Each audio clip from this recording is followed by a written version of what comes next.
Hello friends, स्वागत है फिर सभी का अपने यूट्यूब चैनल पर एन एक्सपर्ट जो सॉल्व गुरु। आज हम बात करने वाले हैं बिहार एसएससी सीजीएल, जिसे हम सचिवालय सहायक के नाम से जानते हैं, उसके मेन एग्जाम का सिलेबस क्या होने वाला है, या फिर कह सकते हैं पूरे सिलेबस के बारे में कि पीटी में क्या सिलेबस रहने वाला है, मेंस में क्या रहने वाला है और किस तरह से प्रश्न देखने को मिलेंगे। इस तमाम मुद्दों बात करेंगे। जैसा कि पता है कि आप लोग को कि अगले मंथ आप लोग का कहीं ना कहीं ये फॉर्म देखने को मिल जाएगा। जून और जुलाई तक आपको ये फॉर्म देखने को मिल जाएगा। और जाहिर सी बात है, जब उसमें फॉर्म भरिएगा और उसके बाद तैयारी कीजिएगा तो आपके पास काफ़ी ज़्यादा कह सकते हैं लेट हो जाएगा। इसलिए कि जब फॉर्म आता है, फॉर्म भरा जाता है तो सभी बच्चे कहीं ना कहीं तैयारी में लग जाते हैं। लेकिन अगर आप आज से 2 महीना पहले ही, यानी कह सकते हैं कि फॉर्म भरने से 2 महीने पहले ही अगर तैयारी में लग जाते हैं तो आप औरों की तुलना में हमेशा आगे रहिएगा। और जाहिर सी बात है कि कंपटीशन का भी दौर चल रहा है तो कहीं ना कहीं आपको ये हेल्प मिलेगा। तो बहुत सारे बच्चे मुझे मैसेज ये कर रहे थे कि सर थोड़ा सा मेंस का सिलेबस बता दीजिए, पीटी के सिलेबस बता दीजिए। तो मैंने कहा मेंस के साथ साथ मैं पीटी का भी सिलेबस डिस्कस कर दूंगा। दोनों का सिलेबस नियर अबाउट एक ही रहने वाला है।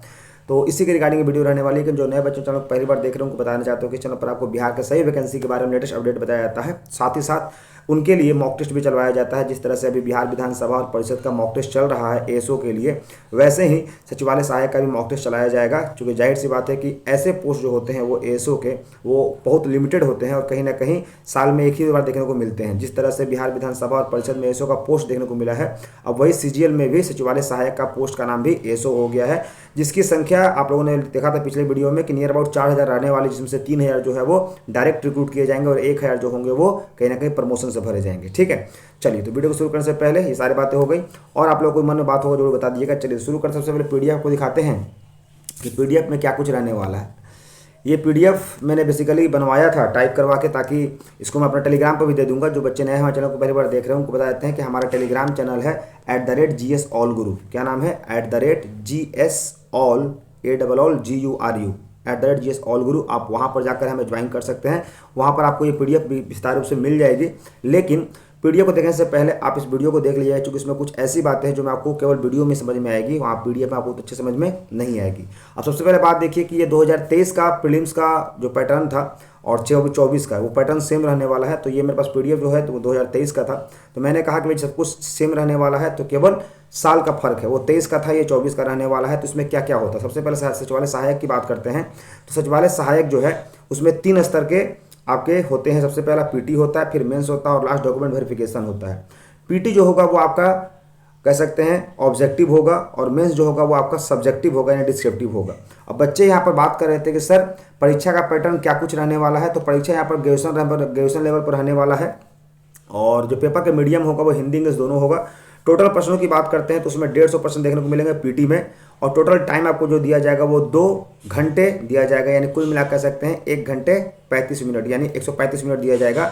2 घंटे आपको दिए जाएंगे नियर अबाउट 120 मिनट के, तो वही कह सकते हैं 135 मिनट।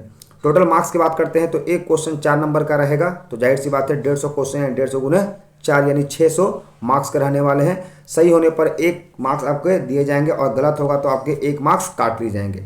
अब सब्जेक्ट क्या क्या होंगे ऑब्जेक्टिव में, तो वो देखिएगा। सब्जेक्ट की अगर मैं बात करता हूँ तो इसमें बेसिकली 4 सब्जेक्ट होंगे। एक आपका जीएस होगा, उसके बाद आपका रीजनिंग होगा, उसके बाद आपका जनरल साइंस होगा और एक मैथ होगा। यानी कुल मिला के कहा जाए तो इसमें इंग्लिश नहीं आता है। और आपके लिए सबसे प्लस पॉइंट है कि इंग्लिश ना होना कहीं ना कहीं बिहार के बच्चों के लिए रामबाण है। ठीक है, अब बात करते हैं यहाँ पर कुल पदों की संख्या में। ये तो अलग होगी कि भाई जाहिर सी बात है नियर अबाउट इतनी पदें जो होंगी वो उस समय 2023 की बातें थी।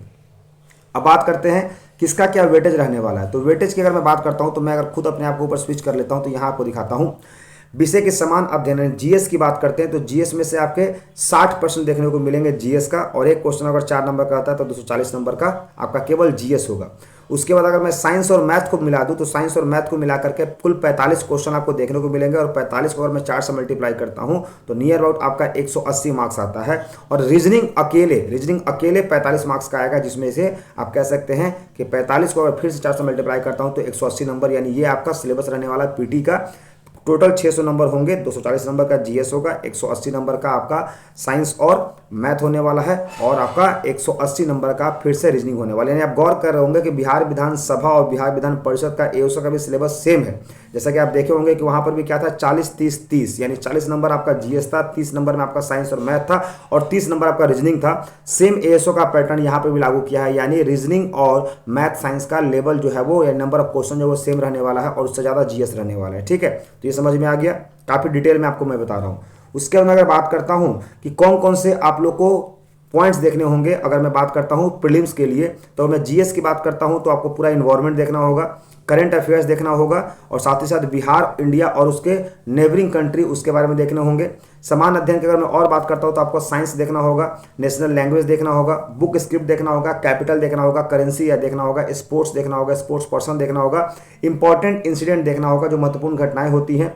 उसके बाद बात करते हैं समान अध्ययन में और क्या देखना होगा, तो हिस्ट्री ऑफ नेबरिंग कंट्रीज, हमारे पड़ोसी राज्य का इतिहास देखना होगा, भारत का इतिहास देखना होगा, कल्चर देखना होगा, ज्योग्राफी देखना होगा, इकोनॉमिक्स होगा देखना होगा, फ्रीडम मूवमेंट देखना होगा, इंपॉर्टेंस ऑफ इंडियन एग्रीकल्चर देखना होगा, नेचुरल रिसोर्सेज देखना होगा, कॉन्स्टिट्यूशन ऑफ इंडिया देखना होगा, स्टेट का अरेंजमेंट देखना होगा, सिस्टम ऑफ पॉलिटिक्स देखना होगा, पंचायती राज देखना होगा, कम्युनिटी डेवलपमेंट देखना होगा, 5 ईयर प्लान देखना होगा, contribution of Bihar to the national movement, यानी स्पेशल आपको बिहार का इतिहास पढ़ना होगा, जो कि मैं आपको अलग से पढ़ा दूंगा, इसके बाद वाले वीडियो में पूरा आपको बिहार पढ़ा दूंगा। उसके बाद मैं बात करता हूँ कि सामान्य विज्ञान यानी जनरल साइंस से में क्या देखना होगा, तो पूरा फिजिक्स में 10-12 चैप्टर आपको वो देखना होगा, केमिस्ट्री में भी 10-12 चैप्टर वो देखना होगा, और बायो साइंस की बात करते हैं तो दोनों मिलाकर के आपको देखना होगा, यानी कुल मिलाकर 36 चैप्टर अगर मैं बात करता हूँ तो पूरे साइंस में हो जाएगा, जिसमें 12 चैप्टर आपके फिजिक्स होंगे, 12 चैप्टर केमिस्ट्री और 12 चैप्टर नियर अबाउट बायोलॉजी के होने वाले हैं। अब बात करते हैं मैथमेटिक्स में कौन कौन से आपको चैप्टर देखने होंगे, क्योंकि मैथ यहाँ पर पूछेगा नियर अबाउट कह सकते हैं 45 क्वेश्चन में से 20 क्वेश्चन तो मैथ रहेगा ही रहेगा, और 25 क्वेश्चन आप लोग का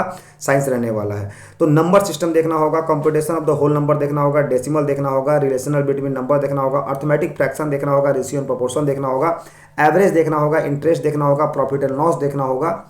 उसकी ये बेसिक सारी चीज़ें हैं। अब बात करते हैं रीजनिंग में क्या क्या देखना होगा, तो रीजनिंग का ये सिलेबस है आपके पास, visual memory, analysis, observation, problem solving, similarity and differences, space visualisation देखना होगा, रिलेशनशिप देखना होगा, अर्थमेटिक रीजनिंग देखना होगा, अर्थमेटिक नंबर सीरीज देखना होगा, इंकोडिंग राइटिंग देखना होगा, इंकोडिंग एक्सप्लेन देखना होगा। उसी बात करते हैं कि प्रीलिम्स क्वालिफाइंग कटअप, यानी आमतौर पर जो हमारा बिहार एसएससी या सीजीएल 4 कह सकते हैं, इसका जो एक एवरेज स्टैंडर्ड कटअप रहता है वो क्या रहता है, हालांकि इसके ऊपर ही जाता है, लेकिन फिर भी देख लीजिए, जो जनरल कैंडिडेट होंगे उनको मिनिमम कम से कम 40% लाना होगा, यानी नियर अबाउट उनको 600 नंबर में से 240 नंबर लेकर आना होगा पास होने के लिए। हालांकि इतना सा नहीं होता है, अगर बात करते हैं 600 में तो कम से कम आपको 500 प्लस नंबर लाना होगा जनरल के लिए, तब आपका पीटी निकल पाएगा, वरना टाटा बाय बाय, खेला खत्म है। ठीक है, ओबीसी की बात करते हैं तो 36%, एससी की बात करते हैं तो 32%, एसटी की 32%, फीमेल जो है वो 32% और फिजिकली डिसेबल भी 32%, यानी बाकी सारे को 32% दे दिया है और जनरल को 40% दे दिया है। अब बात करते हैं मेंस का, तो मेंस की अगर मैं परीक्षा की बात करता हूं तो मेंस आपका डिस्क्रिप्टिव होगा, और मेंस में 2 पेपर होंगे, एक पेपर आपका हिंदी का होगा और एक पेपर आपका जीएस का होगा। हिंदी के पेपर की अगर बात करता हूं तो मेंस में हिंदी पेपर क्या होगा, तो एग्जाम मोड आपका ऑफलाइन ही होते हैं, सभी को जानते हैं। एग्जाम टाइप आपका राइटिंग होगा पेन और पेपर से, पेपर मीडियम हिंदी होगा, टोटल टाइम आपको 2 घंटे दिए जाएंगे, यानी 120 मिनट दिए जाएंगे। टोटल मार्क्स की बात करते हैं तो आपका 100 मार्क्स का रहने वाला है, लेकिन ये जो मेंस में हिंदी होगा वो आपका निगेटिव मार्किंग नहीं होगा, यानी कुछ गलत है तो काटा नहीं जाएगा। लेकिन क्या क्या पूछा जाएगा, तो टॉपिक के नाम में देख लीजिए, निबंध आगे लिखने के लिए पत्र लेखन आता है, व्याकरण से कुछ सवाल आते हैं, और वाक्य विन्यास से आते हैं, संक्षेपण से आते हैं। ठीक है, ये जो बेसिकली जो है आप लोग का हिंदी का सिलेबस है, हालांकि हिंदी नियर अबाउट अच्छा ही रहता है। बात करते हैं कि इसमें पेपर 2 जो है वो जीएस का वो कैसा रहने वाला है, तो जीएस 2 में जो पेपर है वो भी आप लोग का 2 घंटे का रहने वाला है, टोटल मार्क्स आपके 100 होने वाले हैं, इसमें भी निगेटिव मार्किंग नहीं होगा। और टॉपिक जो है वो टॉपिक नेम वो कहीं ना कहीं मेंस का ही पार्ट होता है, लेकिन उसका लेवल हाई हो जाता है। जिस तरह से मैं आपको क्वेश्चन करवा रहा हूँ एसओ का, टॉपिक सेम रहेगा लेकिन उसका लेवल हाई रहेगा, और लेवल हाई होने के कारण जो होता है बच्चे काफ़ी कम इसमें क्वालिफाई कर पाते हैं। इसलिए आप लोग से मैं यही आप लोग को सलाह दूंगा, आप लोग से मैं यही आपको प्रॉपर गाइड करूंगा कि अभी से आप लोग सिलेबस पर लग जाइए।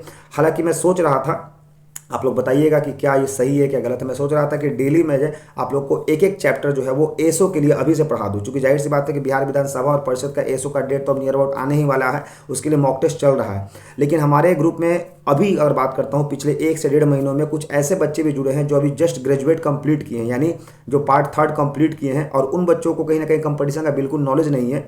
साथ ही साथ आप लोग जो बहुत दिन से कंपटीशन की तैयारी कर रहे हैं, तो आपके लिए भी ये काफ़ी कह सकते हैं फ्री ऑफ कॉस्ट में बेस्ट अवसर हो जाएगा कि डेली आप लोग को हर जीएस का, जैसे मैं शुरुआत करता हूँ पॉलिटी, तो मैं पॉलिटी में 14-15 चैप्टर हैं वो आपको फ्री ऑफ कॉस्ट पढ़ा दूंगा पीपीटी के माध्यम से। फिर आपको ज्योग्राफी में आऊँगा, फिर आपका हिस्ट्री में आऊँगा, फिर आपका इकोनॉमिक्स में आऊँगा। ठीक है, इस तरीके से क्या होगा कि आपके पास डेली एक चैप्टर का वीडियो हो जाएगा। उस वीडियो को आप कभी भी देख सकते हैं, ऑफलाइन मोड में डाउनलोड करके रख लीजिएगा, और इससे ये होगा कि आपका चैप्टर पर बेहतरीन पकड़ हो जाएगा।